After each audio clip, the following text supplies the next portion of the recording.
মধ্যে মহাব্বত সৃষ্টি হবে, ভালোবাসা সৃষ্টি হবে, উলফত সৃষ্টি হবে। পরস্পরের মধ্যে যদি মহাব্বত এবং ভালোবাসা সৃষ্টি হয়, ঈমান পরিপূর্ণ হবে। ঈমান যদি পরিপূর্ণ হয় তাহলে জান্নাত প্রাপ্ত হবে। পড়ুন সুবহানাল্লাহ। এই সালামটাকে আমাদের বেশি বেশি করতে হবে। এমন কি নিজের পরিবারের কাছে যখন আমরা যাই, নিজের স্ত্রীকে সালাম দেওয়া সুন্নাহ। রাসূল বলেছেন, তোমরা যখন ঘরের মধ্যে প্রবেশ করো, ফাসাল্লিমু আলা আহলি, তোমার পরিবারকে সালাম দাও। ঘর থেকে যখন বের হয়ে আসো, তোমার পরিবারকে সালাম দিয়ে আসো। আনাস রাদিয়াল্লাহু তাআলা এক সাহাবী রাসূলের পাক সাল্লাল্লাহু আলাইহি ওয়াসাল্লামের অনবরত 10 বছর খেদমত করেছেন। আনাস রাদিয়াল্লাহু তাআলা তাকে ওয়াজ করেছেন রাসূল, ইয়া বুনাইয়া, এ আমার আদরের সন্তান, ইযা দাখালতুম আলা আহলিক, তোমার পরিবারের কাছে যখন তুমি প্রবেশ করো, ফাসাল্লিম, তোমার পরিবারকে সালাম দাও। তোমার পরিবারকে সালাম দিলে লাভ কি হবে? ইয়াকুন বারাকাতান আলাইকা ওয়া আলা আহলি বাইতিকা। এই সালাম যদি তোমার পরিবারকে দাও, তোমার উপর বরকত হবে এবং তোমার পরিবার পরিজন যারা আছে তাদের উপর বরকত হবে। নিজের স্ত্রীকে সালাম দেওয়া, এটা হলো সুন্নাত। পরিবারের মধ্যে বরকত হবে, তবে সালামটিকে বিশুদ্ধ উচ্চারণ করতে হবে। আমরা যারা সালাম দিই, সালামটা সহি না, সালামের অর্থটা সম্পূর্ণ পরিবর্তন।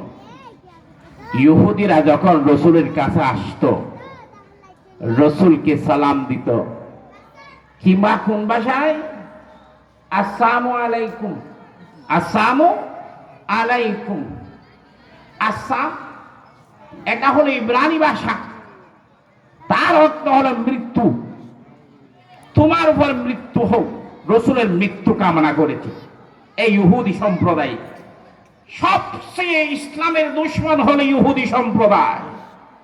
রাসূলকে আপনার শহীদ করার জন্য যতগুলো চেষ্টা করেছে হতে পারে, সব চেষ্টা করেছে।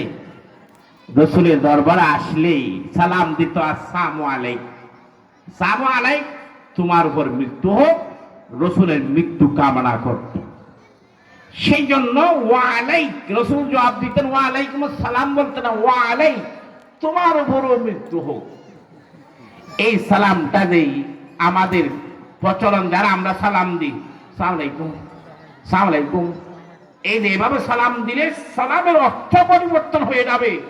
তোমার উপর মৃত্যু হোক এরকম হবে। সালামটা বিশুদ্ধ উচ্চারণ করতে হবে, আসসালামু আলাইকুম ওয়া রাহমাতুল্লাহি ওয়া বারাকাতুহু।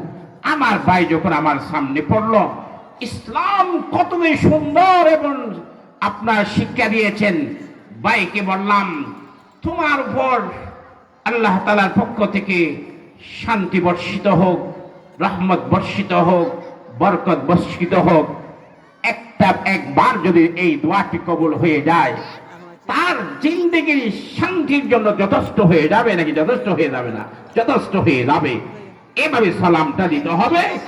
এইভাবে সালাম দেওয়া, এটা হলো আমার নবীজির সুন্নত। পড়ুন সুবহানাল্লাহ।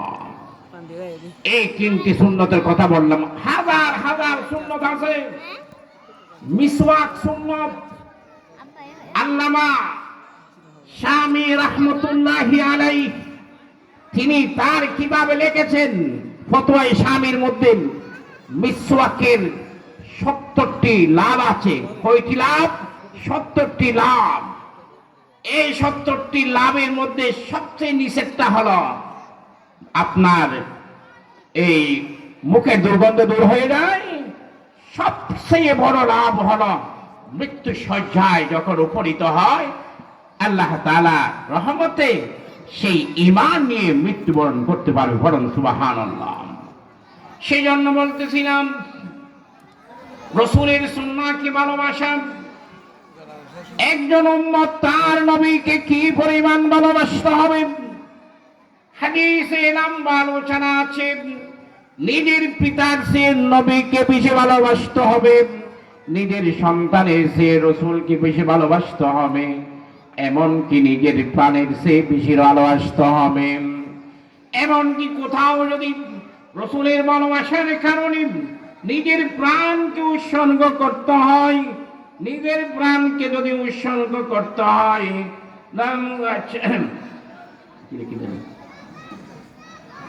কোথাও যদি নিজের প্রাণকে উৎসর্গ করতে হয়, তাহলে রাসূল নিজের প্রাণ উৎসর্গ করে নির্জন আপনার রাসূলের ভালোবাসা প্রভুই প্রকাশ করতে হবে। রাসূলের ভালোবাসার পরিচয় কি? সবাই তো দাবি করতে পারেন আমি রাসূলকে ভালোবাসি, আমি রাসূলকে ভালোবাসি, আমি আশিকে রাসূল, এরকম সবাই দাবি করতে পারেন। এই দাবিটা সঠিক না, সঠিক নয়। তার একটা পরিচয় দিয়েছেন, মান আহাম্বা সুন্নতি, যারা আমার সুন্নতকে ভালোবাসেন, যারা আমার সুন্নতকে ভালোবাসেন তারা আমাকে ভালোবাসছেন। আর যারা আমাকে ভালোবাসবে কাল কিয়ামতের ময়দানে তারা জান্নাতে আমার সাথে থাকতে পারবে। বরং সুবহানাল্লাহ। রাসূলের সুন্নাহকে ভালোবাসা, এটা হলো রাসূলের ভালোবাসার পরিচয়। আর বিদআত থেকে সাবধান থাকা। সুন্নাহ এবং বিদআত দুইটি শব্দ, একটা আরেকটার জিদ, একটা আরেকটার জিদ। জিদ অর্থ বিপরীত শব্দ।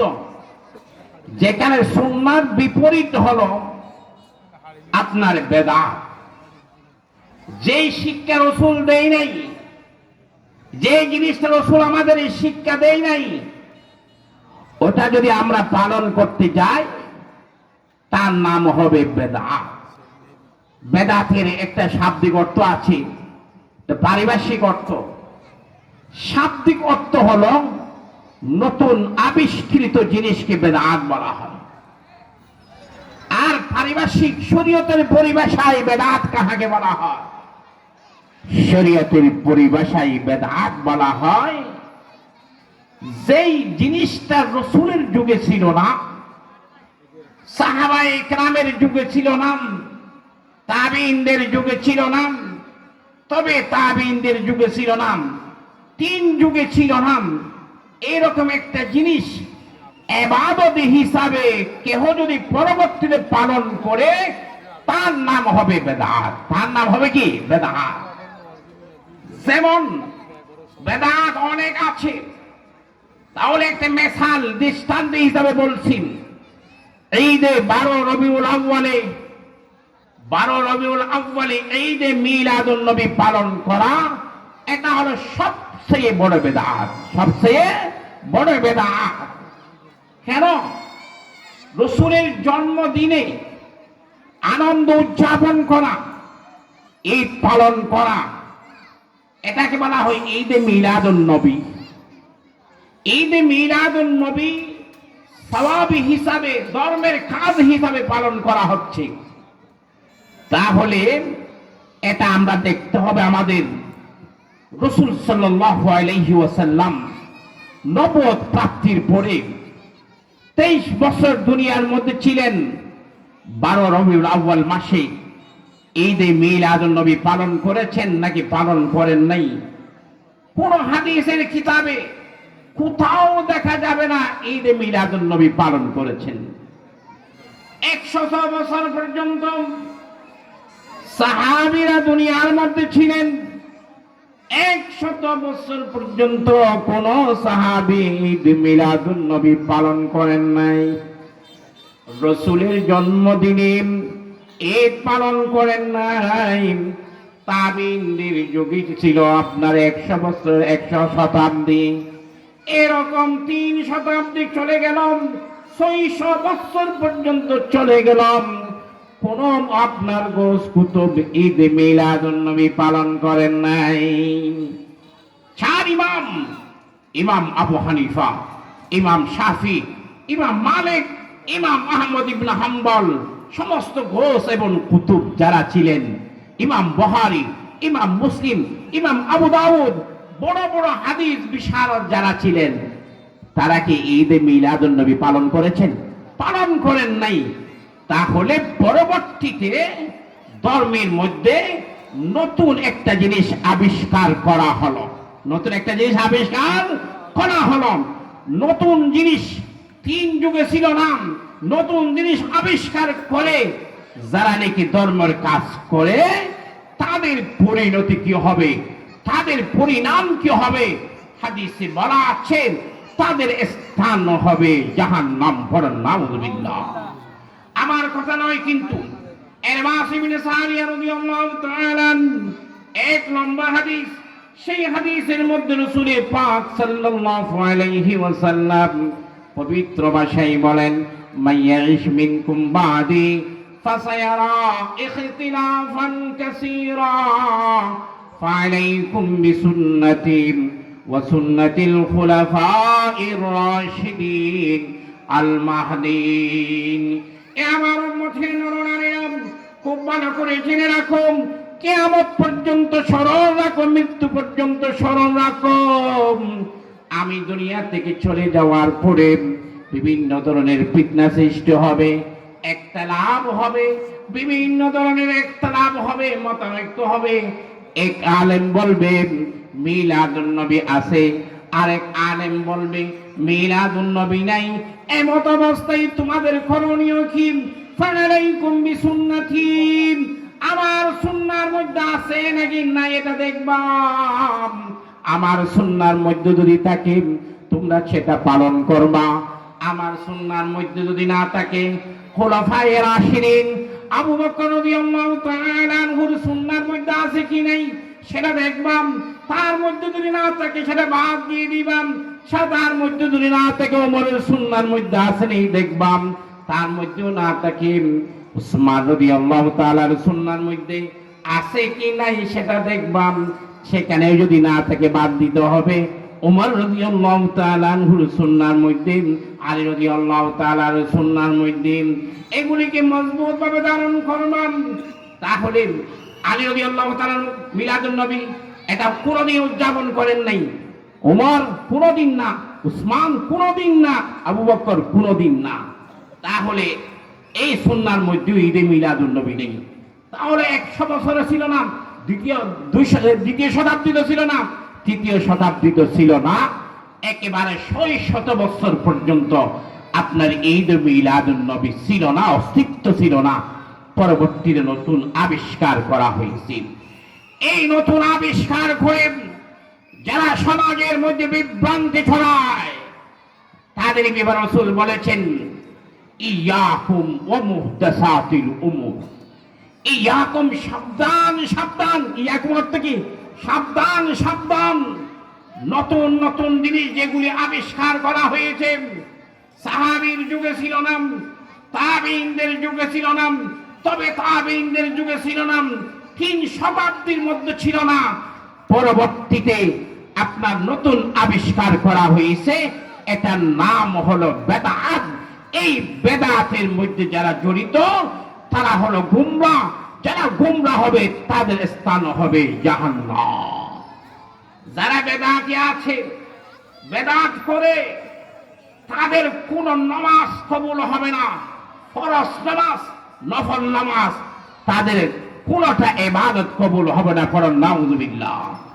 আমার কথা নয়, আল্লাহর হাবিব সরকারে দো আলম জনাবে মুহাম্মদ মুস্তাফা সাল্লাল্লাহু আলাইহি ওয়াসাল্লাম পবিত্র ভাষায় বলেন, মান হাদাসা হাদাসান আও মুদিসান ফালাইহি লানাতুল্লাহি ওয়াল মালাইকাতি ওয়ান নাসি আজমাইন লা ইয়াগফিরু লাহু সারফুন ওয়ালা আদলুন আও কামা ক্বালা আলাইহিস সালাতু ওয়াস সালাম।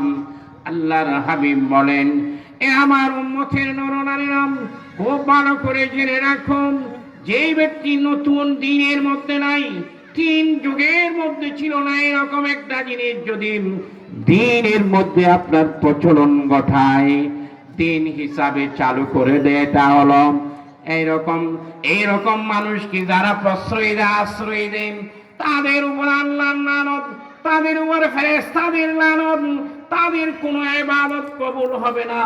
ফরজ ইবাদত হোক, নফল ইবাদত হোক, কোনো ইবাদত কবুল হবে না। বলেন নাউযুবিল্লাহ।